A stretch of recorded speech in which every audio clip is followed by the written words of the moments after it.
Hi, my name is Xiaopei and you can also call me Amanda. I'm going to talk about how I planned and implemented several lessons for science in this video. Actually, I chose science for several reasons. In my school for placement, children don't have lessons especially designed only for science.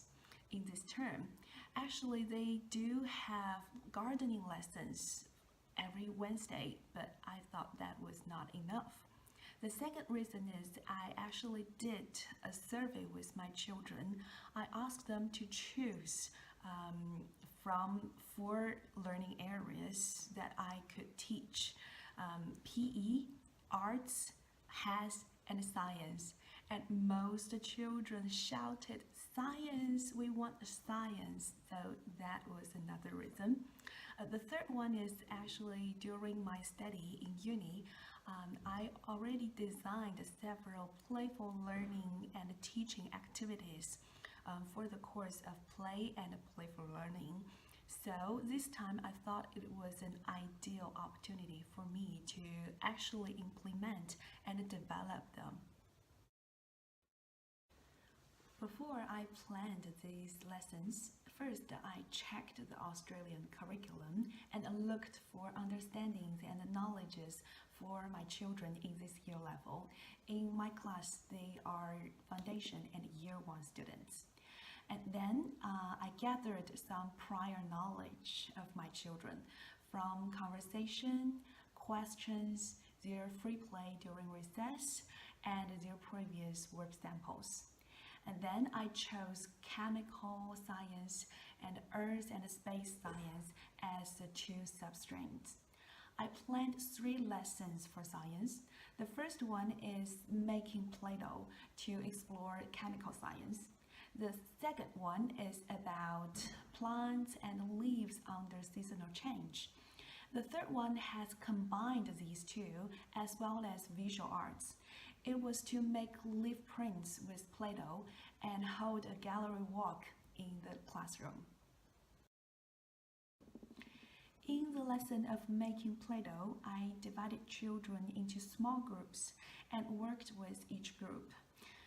This strategy allowed me to help each student more and be more conscious of everyone's understandings and needs. We made Play-Doh according to a recipe, so it was also an opportunity to learn and practice measurement for numeracy. I guided children in different groups to explore materials, their shape, their texture, and how they're gonna change by our actions.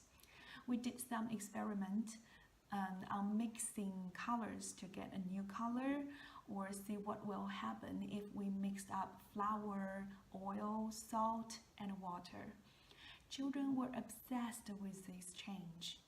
Besides, because this was small group activity, each student could get equal opportunities to explore and practice. They could also learn from each other by sharing ideas, observing others' work, and asking questions. In the second lesson, I involved both outdoor and indoor activities. Children first went out for leaf hunting. They collected leaves in the schoolyard and playground. And these leaves were in different shapes, colors, and texture. And then they brought these leaves into our classroom. I prepared an artificial tree on the mat. We gathered and used our leaves and other materials to make a spring tree, or a summer, an autumn, and a winter tree.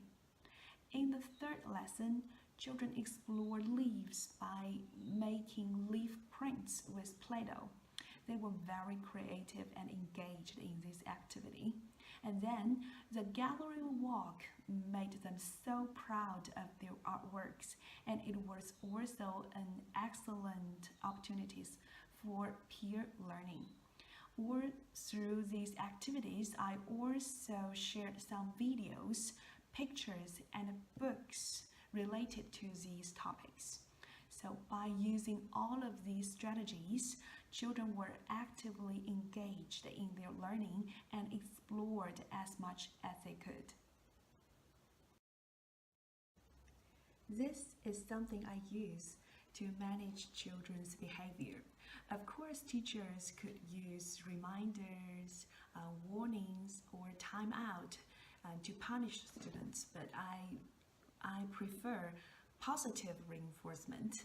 So this is something, a puppet I brought to my classroom, so it could show children my feelings towards their behavior. For example, if it looks like this, it means I'm a little bit sad. And if it looks like this, children will know I'm happy about what they are doing. So it really worked well. Children will know about my feelings without me saying anything. Another strategy I use to manage children's behavior is this chart.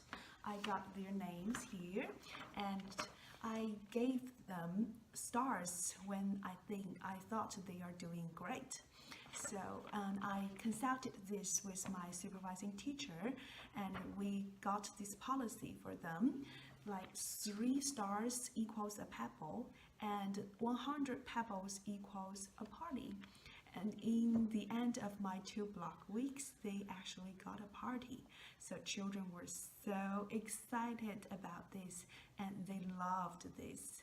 And in the end of my 2 block weeks, they all told me they love this policy and they want to keep this in the future. So these are the strategies I used to manage my classroom and my teaching.